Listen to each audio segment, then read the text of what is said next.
Hello friends, welcome to JS Jega World. இன்னைக்கு நாம இந்த வீடியோல என்ன பார்க்கறோம்னா ஒரு பிரண்டை பொடி தான் நம்ம வந்து ப்ரிப்பேர் பண்ண போறோம். சாதத்து கூட இட்லி, தோசை எல்லாத்துக்குமே வந்து ரொம்ப நல்லா இருக்கும். சாதத்து கூட வந்து நம்ம வெறுமனே இந்த பொடியையும் கொஞ்சம் நல்லெண்ணெய் விட்டு நம்ம பிசைஞ்சு சாப்பிடும்போது அப்படி டேஸ்டா இருக்கும். ஹெல்த்தியும் கூட. இது வந்து பாத்தீங்கன்னா இந்த மாதிரி தான் இந்த பிரண்டை செடி வந்து இருக்கும். இதுல வந்து நம்ம எடுக்கும்போது பிஞ்சி பார்த்து எடுத்துக்கினீங்கன்னா அதில் வந்து நம்ம அந்த தோலெல்லாம் ரிமூவ் பண்ணும்போது நம்மளுக்கு வந்து வேஸ்ட் வந்து ரொம்ப போகாது. முத்துனதாக எடுத்துக்கிட்டால் அந்த சைடில் இருக்கக்கூடிய நாரெல்லாம் எடுக்கும்போது நம்மளுக்கு கொஞ்சம் வேஸ்ட்டு போகும்.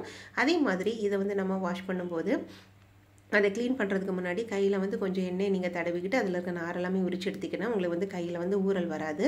இந்த மாதிரி க்ளீன் பண்ணி இதை வந்து நல்லா கழுவி நான் வந்து தண்ணி வந்து வடிகட்டி வச்சுக்கிட்டேன். இப்போ வந்து நம்ம எப்படி ப்ரிப்பேர் பண்ணலான்னு சொல்லிட்டு பார்க்கலாம். ஃபஸ்ட்டு ஒரு பேன் எடுத்துக்கோங்க. பேன் வந்து நல்லா ஹீட் ஆனதும் அதில் வந்து 50 கிராம் உருட்டு உளுந்து, 50 கிராம் முழு உளுந்து, தோல் உள்ள முழு உளுந்து ஆட் பண்ணியிருக்கிறேன். அதை வந்து நம்ம நல்லா வந்து வாசம் வர்றது வரைக்கும் நம்ம வந்து நல்லா வறுத்துக்கலாம். அது வந்து கலர் சேஞ்ச் ஆகி நல்ல ஒரு வாசம் வரும். அந்த வாசம் வர்றது வரைக்கும் நம்ம வந்து இதை வந்து வறுத்து எடுத்துக்கலாம். இதில் ஆட் பண்ணக்கூடிய ஒவ்வொரு பொருளும் பார்த்திங்கன்னா நம்மளோட உடம்புக்கு வந்து ரொம்ப நல்லது.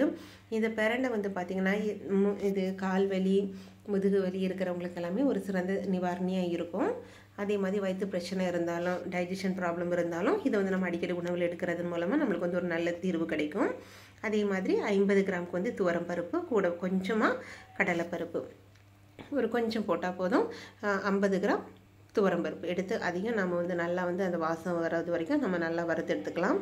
வாசமும் வரணும், அந்த கலரும் வந்து லைட்டாக சேஞ்ச் ஆகணும். அடுப்பை வந்து மீடியம் ஃப்ளேமில் வச்சுக்கோங்க. அப்புறமா 50 கிராமுக்கு கொத்தமல்லி எடுத்துருக்கிறேன். அதையும் நாம் வந்து நல்லா வறுத்துக்கலாம்.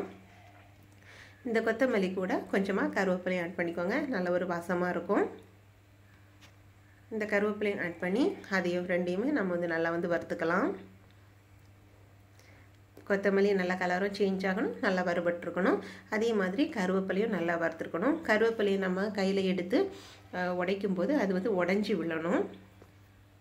அதுதான் அந்த கருவேப்பிலை வந்து நல்லா வறுத்துருக்கிறதுக்கு அடையாளம். இது வந்து நல்லா வந்து வறுபட்டதும் இதையும் நாம் மாற்றி எடுத்து வச்சுக்கலாம்.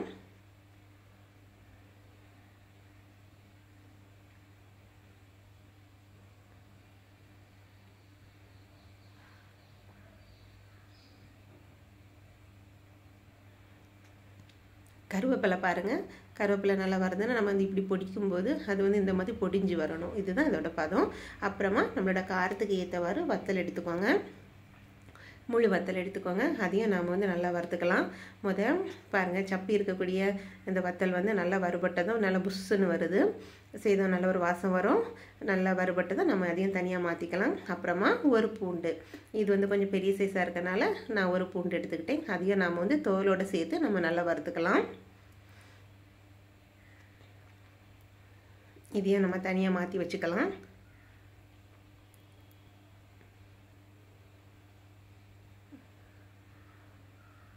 அப்புறமா கொஞ்சமாக நல்லெண்ணெய் விட்டுக்கோங்க.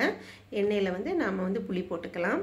ஒரு சின்ன நெல்லிக்காய் சைஸ் அளவுக்கு புளி ஆட் பண்ணிக்கோங்க. புளி ஆட் பண்ணி அதை வந்து எண்ணெயில் வந்து நல்லா பொரிய விட்டுக்கோங்க. இதுக்கு வந்து நம்ம நல்லெண்ணெய் தான் யூஸ் பண்ணணும். புளி வந்து நல்ல எண்ணெயில் வந்து பொரிஞ்சதும் அதையும் நாம் தனியாக எடுத்து மாற்றி வச்சுக்கலாம்.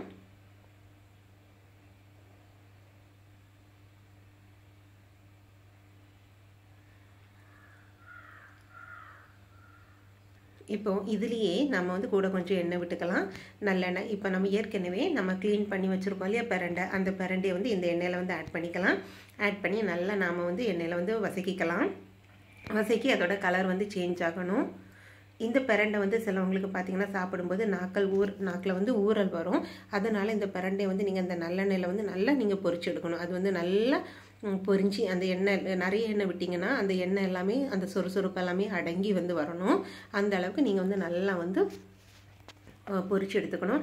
இது வந்து எல்லாத்துக்குமே வந்து ஊறாது, ஒரு சில பேருக்கு வந்து ஊறும். அதனால் ஊறல் வரும்ன்ட்டு சொல்கிறவங்க வந்து நாக்கில் நம்ம சாப்பிடும்போது லைட்டாக அது ஒரு 2 செகண்ட்ஸ் இருக்கும். அந்த ஊறல் இருக்கிறவங்க நல்லா பொரிச்சு எடுத்துக்குவாங்க. இது நல்லா பொரிச்சு எடுத்தப்புறமா நம்ம வறுத்து வச்சுருக்க எல்லா திங்ஸையுமே இது கூட வந்து ஆட் பண்ணி எல்லாத்தையும் நல்லா மிக்ஸ் பண்ணிக்கிட்டு தேவையான அளவுக்கு வந்து காயப்பொடி போட்டுக்கோங்க. அப்புறமா உப்பு எல்லாமே ஆட் பண்ணி நல்லா நம்ம மிக்ஸ் பண்ணி விட்டுக்கலாம். மிக்ஸ் பண்ணி விட்டு அப்படியே நம்ம ஆற விட்டு நம்ம வந்து மிக்ஸி ஜாரில் மாற்றி நம்ம அரைக்க வேண்டியதான். இப்போ வந்து பார்த்திங்கன்னா புளியெல்லாம் ஆட் பண்ணியிருக்கனால கொஞ்சம் ஒரு ஈரப்பதம் மாதிரி இருக்கும். அது வந்து நம்ம நல்லா ஆற விட்டு நம்ம அரைச்சி எடுத்துக்கலாம்.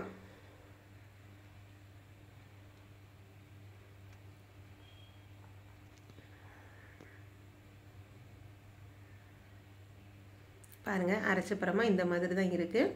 இது வந்து அரைக்கும்போது ஒரு ஈரத்தன்மை இருக்குது. இதை வந்து நீங்கள் வந்து மிதமான காற்றுல போட்டு நீங்கள் வந்து லைட்டாக வந்து ஆற போட்டு எடுத்திங்கன்னா அது வந்து நல்லா காஞ்சி கிடைக்கும். இது வந்து சாதத்துக்கு, தோசை, இட்லி எல்லாத்துக்குமே வந்து ரொம்ப டேஸ்டியாக இருக்கும். நம்ம வந்து சைட் டிஷ் எதுவுமே தேவையில்லை. இந்த ஒரு பொடியும் போட்டு நல்லெண்ணையும் விட்டு நம்ம சாப்பிடும்போது அவ்வளோ ஒரு டேஸ்டி, அவ்வளோ ஒரு ஹெல்த்தியாகவும் இருக்கும்.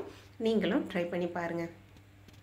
இந்த வீடியோ பிடிச்சிருந்துச்சுன்னா மறக்காமல் லைக் பண்ணுங்கள், ஷேர் பண்ணுங்கள், கமெண்ட் பண்ணுங்கள், சேனலை சப்ஸ்கிரைப் பண்ணிக்கோங்க.